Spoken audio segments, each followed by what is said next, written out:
I'm not playing. I actually stopped games years ago. And I'm not saying you have to as well.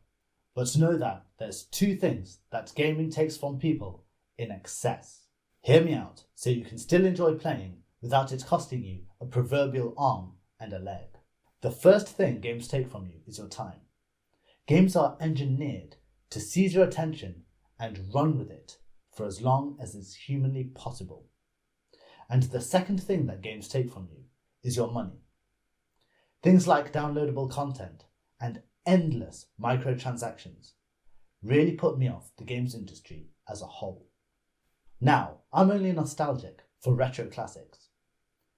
Back when completing a game meant playing it rather than paying it for extra characters, levels, or costumes. I once had a vast library of SNES, PS1, and PS2 games. I'd meticulously keep them dust and scratch free. But the day eventually came when I had to sell my collection because I had a lack of funds and space in my home. And I felt really sad at first inside. But soon that feeling had lifted because I no longer had to look after and physically upkeep these material possessions. Now, I did try getting back into it later with the Wii and 360, but that's all that's left of my collection today.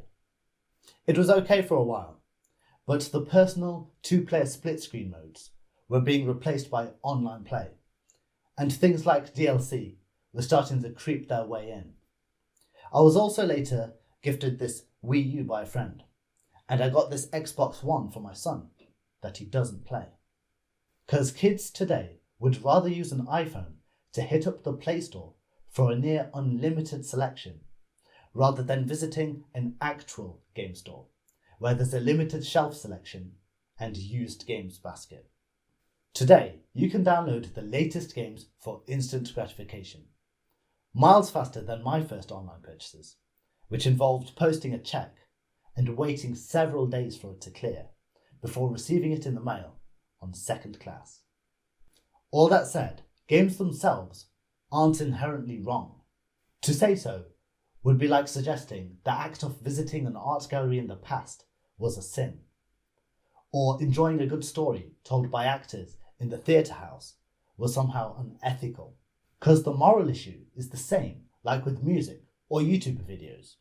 It's not the thing in itself that's the problem. It's needing to be selective in the type of the thing that you consume.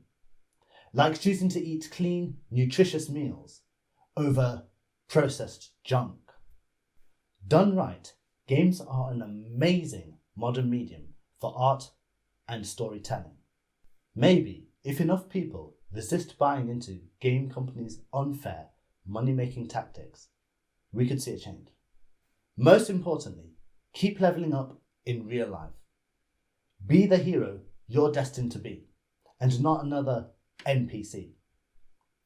Do it before it's game over.